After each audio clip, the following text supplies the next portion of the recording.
চলতি বছরে বিশ্বের বিভিন্ন দেশ থেকে বিপুল সংখ্যক ভারতীয় নাগরিককে নিজ দেশে ফেরত পাঠানো হয়েছে। এর মধ্যে একক দেশ হিসেবে সবচেয়ে বেশি ভারতীয়কে ফেরত পাঠিয়েছে সৌদি আরব। ভারতের পররাষ্ট্র মন্ত্রণালয়ের পরিসংখ্যানের বরাতে এ তথ্য জানিয়েছে দেশটির সংবাদ মাধ্যম টাইমস অফ ইন্ডিয়া। পররাষ্ট্র মন্ত্রণালয়ের তথ্য অনুযায়ী 2025 সালে বিশ্বের 81টি দেশ থেকে মোট 24,600 ভারতীয় নাগরিককে ফেরত পাঠানো হয়েছে। এর মধ্যে সৌদি আরব থেকেই ফিরিয়ে দেওয়া হয়েছে প্রায় 11,000 ভারতীয়, যা মোট বহিষ্কারের সবচেয়ে বড় অংশ। চলতি বছরে যুক্তরাষ্ট্র থেকেও উল্লেখযোগ্য সংখ্যক ভারতীয় নাগরিককে বহিষ্কার করা হয়েছে।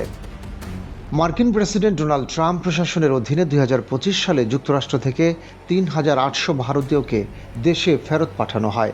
গত 5 বছরের মধ্যে এটি সর্বোচ্চ সংখ্যা। ফেরত পাঠানোদের অধিকাংশই যুক্তরাষ্ট্রের বিভিন্ন বেসরকারি প্রতিষ্ঠানে কর্মরত ছিলেন বলে জানা গেছে। এছাড়াও অন্যান্য দেশ থেকেও বিপুল সংখ্যক ভারতীয়কে ফেরত পাঠানো হয়েছে। এর মধ্যে মিয়ানমার থেকে 1,591 জন, সংযুক্ত আরব আমিরাত থেকে 1,469 জন, মালয়েশিয়া থেকে 1,485 জন, বাহরাইন থেকে 764 জন, থাইল্যান্ড থেকে 481 জন এবং কম্বোডিয়া থেকে 305 জন ভারতীয় নাগরিককে নিজ দেশে ফেরত পাঠানো হয়।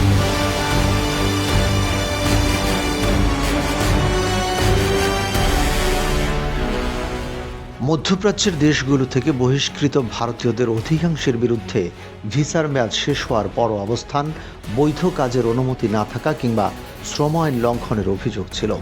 এসব কারণেই সংশ্লিষ্ট দেশগুলোর কর্তৃপক্ষ তাদের বহিষ্কারের সিদ্ধান্ত নেয়। অন্যদিকে মিয়ানমার ও কম্বোডিয়া থেকে ফেরত পাঠানো ভারতীয়দের একটি বড় অংশ অবৈধ সাইবার কার্যক্রমে জড়িত থাকার অভিযোগে আটক হন। আইনশৃঙ্খলা বাহিনীর হাতে ধরা পড়ার পর তাদের দেশে পাঠিয়ে দেওয়া হয়। যুক্তরাষ্ট্রের ক্ষেত্রে সবচেয়ে বেশি ভারতীয় আটক ও বহিষ্কারের ঘটনা ঘটেছে ওয়াশিংটন ডিসিতে। শুধুমাত্র এই অঞ্চল থেকেই 3,414 জন ভারতীয়কে ফেরত পাঠানো হয়েছে।